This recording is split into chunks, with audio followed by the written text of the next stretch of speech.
en die einde. En ons gaan saam lees uit 1 Petrus hoofstuk 4. So julle kan gerus daarna toe blaai, 1 Petrus hoofstuk 4.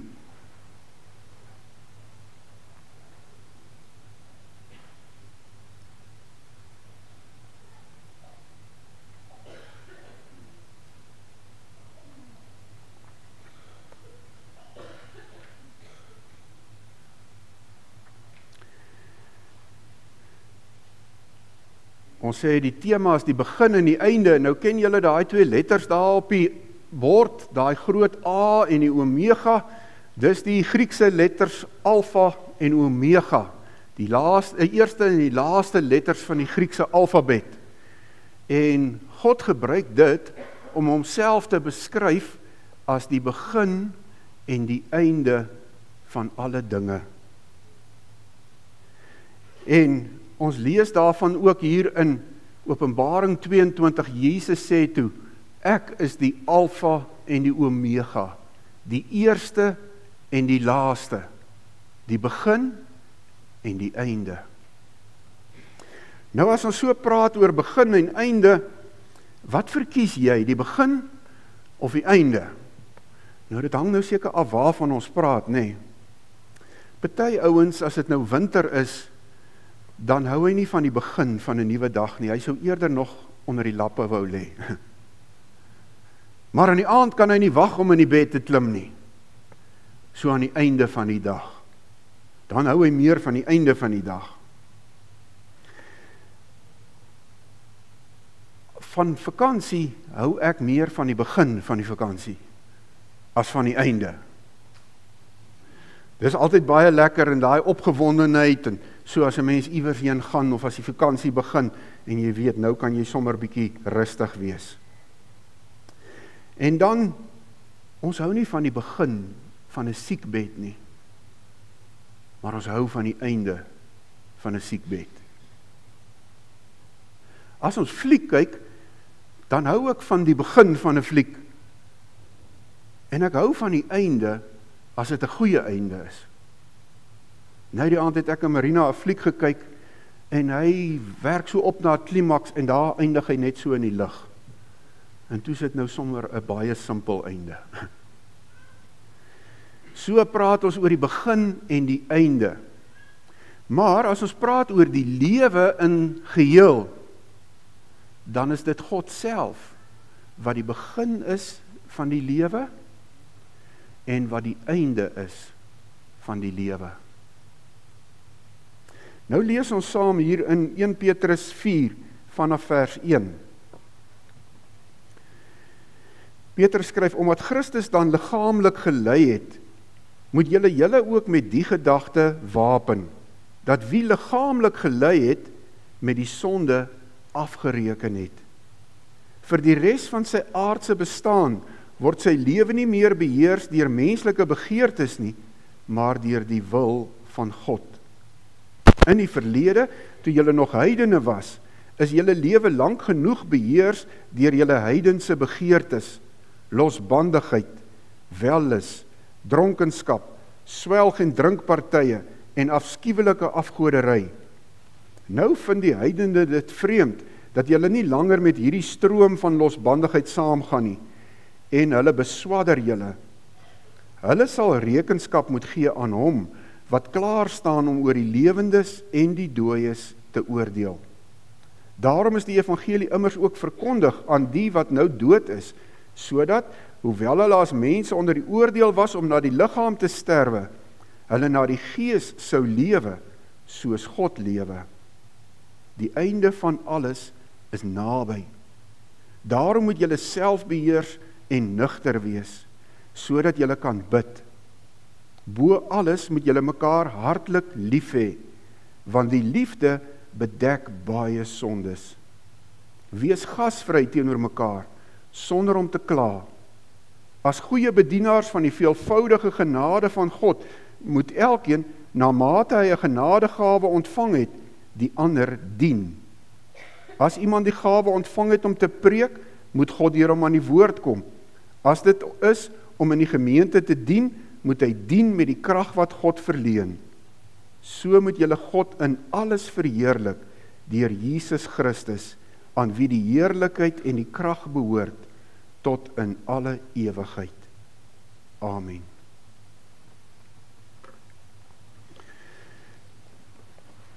Die begin en die einde. Nou, ons lees mos nou van die begin, en dit is in Genesis 1 vers 1 waar daar staan, in die begin het God die hemel en die aarde geskep. Alles het by hom begin. Ek luister nydag so 'n gesprek tussen ouens wat beweer daar is geen God nie, en iemand wat in God glo, en hoe hulle vir daai ou sê, maar wie dan vir God gemaak? Waar kom God dan vandaan? Iemand moes hom tog ook gemaak het. En dis 'n argument, en wat die ou te antwoord is, dis net as jy glo dat God geskape is. Maar hy's nie in die klas van geskape nie, hy's in 'n ander klas, hy's in die klas van skepper. En daarom was daar nie 'n tyd wat God geskep is nie. Niemand anders het hom gemaak nie. Hy was net nog altyd. En uit hom uit het alles wat ons ken begin.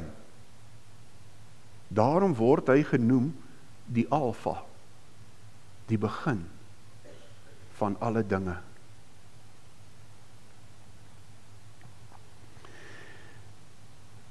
Niemand, en dan praat die Bybel natuurlik ook van die einde. En ons lees daar in 1 Petrus 1 vers 5, omdat julle glo, word ook julle deur die krag van God veilig bewaar vir die saligheid wat reeds gereed is om aan die einde van die tyd geopenbaar te word.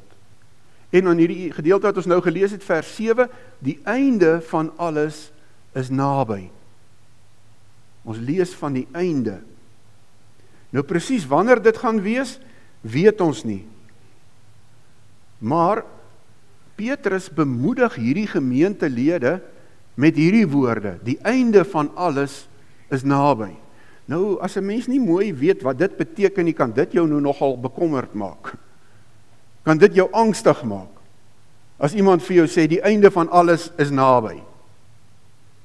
Maar as jy weet wat die einde beteken, soos wat God dit sê, dan troos dit jou, veral as jy soos hierdie gemeente vir wie Petrus skryf, in vervolging was. Die plek waar hulle was, het die mense hulle vervolg, want hulle was eintlik soos inkommers. Hulle was nie daar gebore en mense wat daar groot geword het nie. Hulle het van ander plekke af daar aangekom. En die mense het nie eintlik daarvan gehou nie. Daarby was hulle gelowiges, Christene. En die mense het hulle daaroor gespot en vervolg. En dit het die lewe vir hulle baie moeilik gemaak. Wanneer 'n mens so lewe en jy word onregverdig beswadder. Mense praat kwaad van jou terwyl jy net probeer goed doen. Mense probeer van jou ontslaa raak, jou wegwerk. Dan kan dit vir mens 'n baie moeilike ding word in jou lewe. Dit kan maak dat jy hoop verloor, dat jy so veronreg voel, so verwerp voel. Maar Petrus troos hierdie ouens en sê, ouens, moenie bekommer nie, moenie dat hierdie ding julle moedeloos maak nie, die einde is naby. En wat gaan by die einde gebeur? Dan gaan Jesus kom. En hy gaan op die troon sit, en hy gaan oordeel. Hy gaan oordeel tussen julle en hierdie ouens wat julle vervolg. So, moenie moedeloos word nie. Hou moed. Jesus se koms is voor die deur.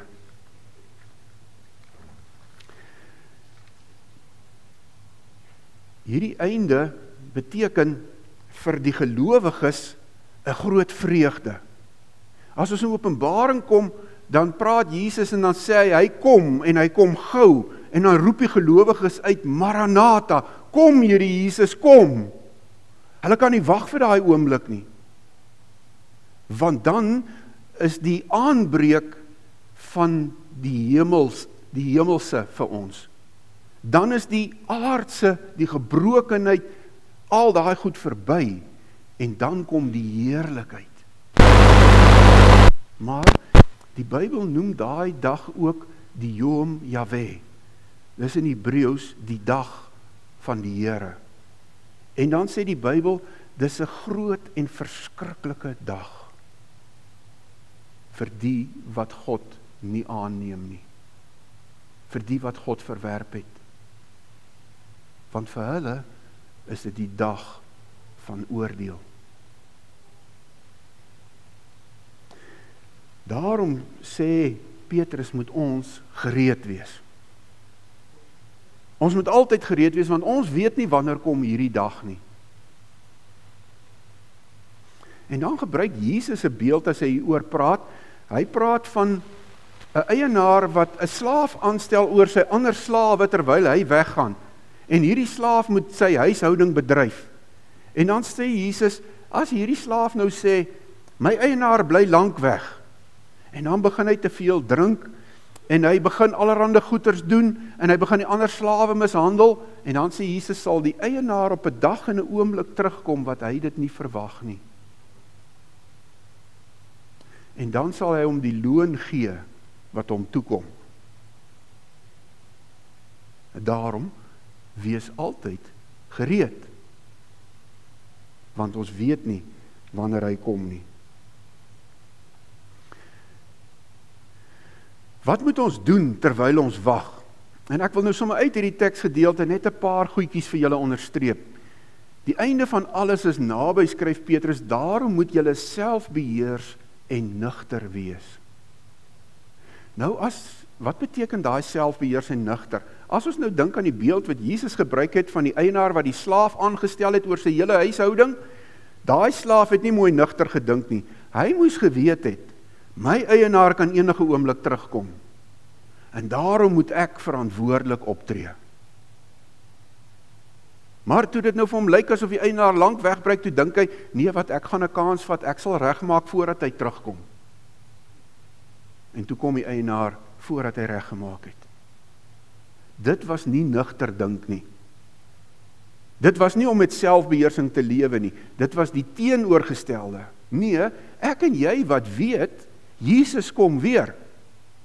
Ons moet dit nooit uit die oog verloor nie. Ons moet dit altyd onthou. En wanneer ek in 'n situasie instap en my eie begeertes wil my dryf in 'n rigting of daar's versoekinge wat my op verkeerde pad wil vat, dan moet ek vir myself sê, nee, ek gaan nie hierdie pad loop nie, want Jesus kom. En ek weet nie wanneer gaan dit wees nie. Dis om nugter te dink. Sodat jy kan bid. Nou, wanneer ons leef soos daai slaaf, want die Here het ons ook soos daai slaaf aangestel oor 'n deeltjie van sy huishouding op hierdie aarde. En wanneer ons dan soos daai slaaf begin om verkeerde goed te doen, omdat ons dink, ag nee, wat daar's nog tyd voordat die Heer weer terugkom. Dan begin dit so werk, dat as ek nie bid nie, as ek nie my stilte tyd hou en my verhouding met die Here naby hou nie, dan dryf ek maklik al verder en verder weg.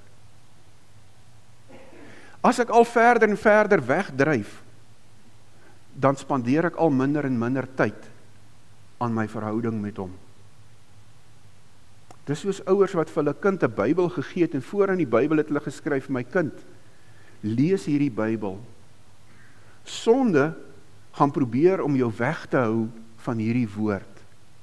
Maar hierdie woord sal jou weghou van sonde. Die twee loop nie saam nie. En dis waarvan Petrus hier praat. As ons nie nugter en selfbeheers bly nie, as ons toelaat dat versoekings en begeertes en goed ons op verkeerde paaie vat, dan het dit dadelike invloed op my nabyheid met die Here, op my verhouding met die Here. Dit is nie God wat my verlaat nie, maar in my hart verlaat ek eintlik hom en beweeg ek verder en verder van hom af weg. En daarom, een van die beste dinge om ons te help om nie op verkeerde paaie te loop nie, is om tyd met God te spandeer elke dag. Want as ek kom om met die Here te ontmoet in my stilte tyd, en ek het verkeerde goed begin doen, ek het op 'n verkeerde pad afgedraai, dan sal die Here dit met my praat. Hy sal my daaroor konfronteer, nie met woede of met oordeel nie, maar met liefde, en sê my kind, maar hierdie is mos nie reg nie. Kom, laat ons dit uitsorteer, kom ons maak dit reg. En so help dit my om naby die Here te bly. So dis wat ons moet doen terwyl ons wag vir Jesus om weer te kom. Verder sê in vers 8, bo dit alles moet julle mekaar hartlik lief hê, want die liefde bedek baie sondes. So dis die volgende ding, ons moet mekaar lief hê. Weet julle, partykeer lewe ons asof hierdie liefde vir mekaar opsioneel is, asof ons kan kies, wanneer gaan ek jou lief hê en wanneer nie. En partykeer as iemand nou nie optree soos ek daarvan hou nie, dan verstoot ek hom. Of ek begin oor hom skinder en kwaad praat. En dan is ons nie meer in die liefde nie. Want sê Petrus hier, die liefde bedek baie sondes. So wanneer ek oor iemand kwaad praat of van iemand skinder, is ek besig om presies die teenoorgestelde te doen van wat liefde vra. Liefde sê, as jy iets verkeerd gedoen het, sal ek dit met my liefde kom toemaak. Ek sal jou beskerm, ek sal jou help. Maar wanneer ek kwaad praat en skinder, dan doen ek presies die teenoorgestelde. Ek hemel dit op, ek blaas dit op, maak 'n groot ding daarvan. Dis liefdeloosheid. En ons het nodig om doelbewus daarop gefokus te wees om mekaar lief te hê. Om vir mekaar die beste te soek met my hele hart. Al het jy goed gedoen wat my te nagekom het of waaroor ek vies geword het, om jou te vergewe en jou steeds lief te hê. En jy weer vir my. Dis die pad wat ons moet loop terwyl ons wag vir Jesus om te kom. En dan sê in vers 9, wees gasvry teenoor mekaar sonder om te kla. Maak dit vir mekaar lekker om by julle te wees. As 'n ander gelowige by jou kom, ontvang hom met blydskap. Laat hy beleef, dis vir jou lekker dat hy by jou is. So wil die Here hê moet dit wees tussen sy kinders. En dan sê hy, as goeie bedienaars van die veelvoudige genade van God, moet elkeen na mate hy 'n genadegawe ontvang het, die ander dien. Ons moet mekaar dien, soos Jesus sy disippels se voete gewas het. Die nederigste slaaf in 'n huishouding het daai werk gedoen. Maar Jesus wat die leier was van die disippels, Jesus wat die seun van God is, wat die Here is, die koning van die konings, hy was hulle voete. En toe sê hy, julle het nou gesien wat ek gedoen het. Salig is julle, as julle dit ook vir mekaar doen. As julle ook optree, soos ek opgetree het. Dien mekaar so.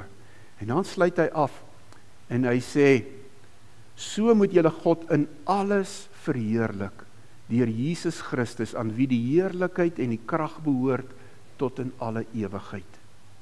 So, wat moet ons doen terwyl ons wag? Ons wil God in alles wat ons doen verheerlik. So as jy iets wil doen, en is asof hier 'n stemmetjie in jou agterkop praat en jou onrustig maak, luister bietjie en vra jouself die vraag, gaan dit wat ek nou wil doen, God verheerlik? En as die antwoord nee is, moet dit nie doen nie. Ek wil net doen dit wat my koning verheerlik. Want ek weet, hy is op pad en sy koms is naby.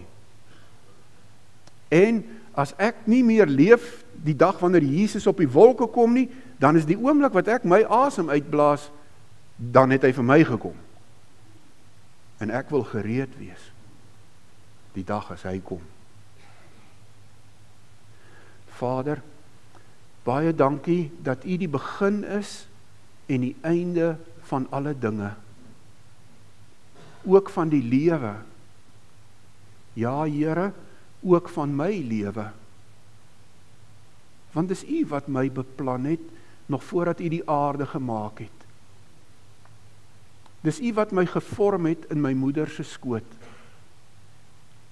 Dis U wat my gees en my liggaam bymekaar uitgebring het in my moeder se skoot, en wat my lewensdae in U boek opgeskrywe het, voordat ek gebore is. Dis U wat daar was, toe ek my eerste asemteug gegee het. En dis U wat daar sal wees, om my gees in ontvangs te neem, wanneer ek my laaste asem uitblaas. Vader, U is regtig die Alfa en die Omega, die begin en die einde. En ons weet, Here, ons lewe het by U begin, en ons wil hê ons lewe moet by U eindig.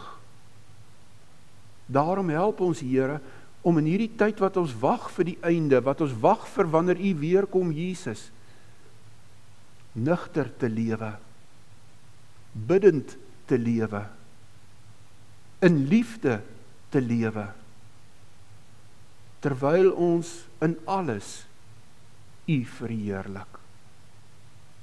Amen.